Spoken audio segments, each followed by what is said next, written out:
Greenstein has had our backs on every issue consistently. She has a 100% voting record for all things that pertain to unions and to us and middle class. She is by far our most friendly legislator, and we need to get behind her. Now, one of the big things that the governor talks about is education funding. He keeps saying that he has, that he's increased the amount of school funding. I want to actually look for that right here. Back in fiscal year 11, we're now in fiscal year 14, he cut $1 billion in funding from state education. That has not, and that's for grades 1 through 12. That has not gone back.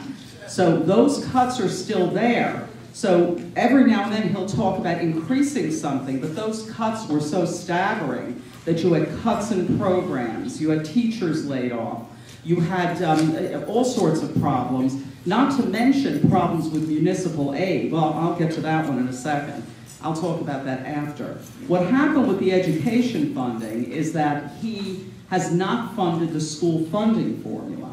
And by doing that, he has not only hurt the lowest income towns, what used to be called the Abbott districts, they've been hurt, he's hurt a lot of the suburban, little wealthier towns.